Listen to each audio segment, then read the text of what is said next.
Première fois en près de 10 ans, un décès lié à la rougeole a été signalé aux États-Unis. Ça s'est passé au Texas, où l'État fait face en ce moment à une épidémie de cette infection qui est très contagieuse. Et pour en parler, je reçois le docteur Julien Cavana, professeur assistant en neurologie à l'Université Emory. Il se trouve ce soir à New York. Bonsoir, docteur Cavana. Bonsoir. Alors, on sait qu'il s'agit d'un enfant d'âge scolaire. Il n'était pas vacciné. Il était hospitalisé depuis environ une semaine. Quelle a été votre réaction en apprenant cette nouvelle? Est-ce que c'est quelque chose auquel on devait s'attendre? Absolument. C'est une réaction d'effroi, évidemment, mais c'est quelque chose auquel il fallait absolument s'attendre parce que la mortalité chez les enfants non vaccinés est d'à peu près 1 sur 500 ou 1 sur 1000. Donc, quand vous êtes sur une éclosion de cas qui est de plusieurs centaines d'enfants, évidemment, vous prenez le risque qu'il y ait un ou plusieurs décès. C'est effectivement ce qui s'est produit. Et je note d'ailleurs que ça risque de ne pas s'arrêter là. Le secrétaire à la Santé, Robert Kennedy Jr. annonce qu'il y aurait Oui. un deuxième décès, même si vos confrères de la presse américaine et texane ne le confirment pas ce soir. Justement, parlons de sa réaction. Il semblait aujourd'hui, j'ai envie de dire, de minimiser la situation. Est-ce que c'est une impression que vous partagez, vous aussi? Oui, absolument. Enfin, c'est quelqu'un qui a soutenu une association de lutte contre les vaccins, dans lesquels il raconte que les vaccins et les épidémies plutôt de rougeole sont là pour effrayer la population et les forcer à vacciner les enfants avec un vaccin qu'il ne recommande pas lui-même. Mhm. Donc, il est absolument tout à fait consistant avec lui-même de se comporter comme ça et de minimiser cette épidémie, et puis surtout de ne pas mettre les moyens qui seraient nécessaires à un moment où la santé publique américaine est très désorganisée avec l'action de M. Musk. Ce décès survient alors que plus de 130 cas ont déjà été recensés depuis le début de l'année au Texas et au Nouveau-Mexique. Docteur Cavana, à quel point la rougeole se propage rapidement? Est-ce qu'il y a un risque à plus grande échelle, selon vous?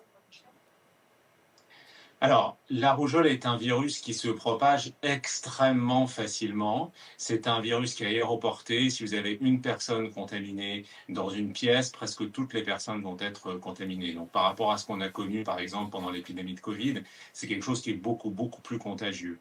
Cependant, on a un vaccin qui fonctionne très, très bien, qui a un taux d'efficacité d'à peu près 97%. Donc, les personnes qui sont vaccinées, qui ont reçu leurs 2 injections, y compris pendant l'enfance, sont bien protégées contre ce virus. Et puis il y a un phénomène épidémiologique qui est très intéressant, mais qui fait que pour que l'épidémie s'arrête, que le virus ne se propage plus du tout, il faut qu'il y ait plus de 95% de la population qui soit couverte, qui soit vaccinée. Et lorsqu'on descend en dessous de ces chiffres-là, eh ben, on a des éclosions de la circulation virale. Et évidemment, cette circulation virale, elle est chez les Mhm. personnes qui sont vaccinées, donc ces enfants dont les parents ont refusé la vaccination. Et comment vous expliquez ça que des parents refusent que leurs enfants soient vaccinés? On a constaté que le taux de vaccination est passé en quelques années de 95 à 93 Ça peut sembler être une petite proportion, mais quand même, 2 c'est pas rien. Comment expliquez-vous cette méfiance? Alors, il y a des groupes religieux qui sont organisés quasiment en secte et qui ont des croyances très spécifiques sur lesquelles je ne peux pas dire grand-chose.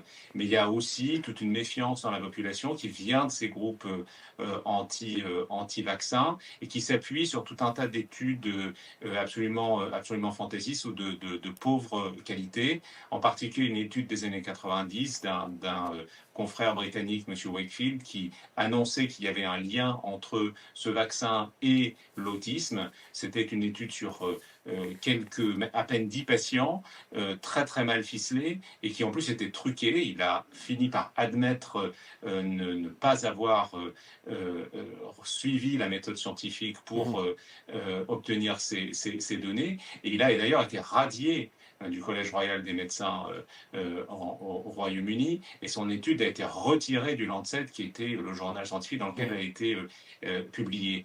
Et des années plus tard, eh bien, ces études circulent encore avec tout un tas de théories du complot. Et comme vous l'avez vu pendant la Covid, ces théories du complot peuvent être Absolument. absolument fantaisistes, mais aussi tout à fait dommageables dans le sens où les gens y Mhm. croient et ajustent leur comportement parfois au mépris des recommandations de leur médecin, de leur pédiatre, dans lequel ils devraient avoir confiance.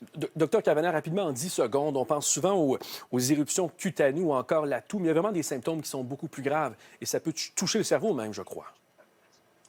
Oui, alors chez les enfants immunodéprimés, il peut y avoir des infections du virus humain dans le cerveau, mais il peut y avoir à distance, quelques semaines après, une réaction auto-immune chez les enfants sains n'ont pas été vaccinés mais qui ont eu le virus, qui peut être extrêmement Mhm. destructive.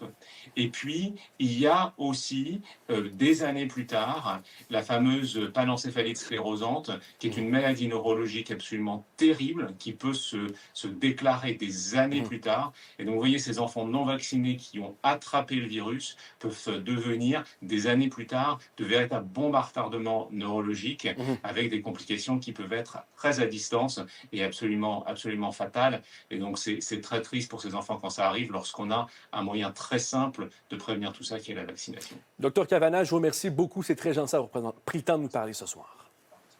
Avec plaisir.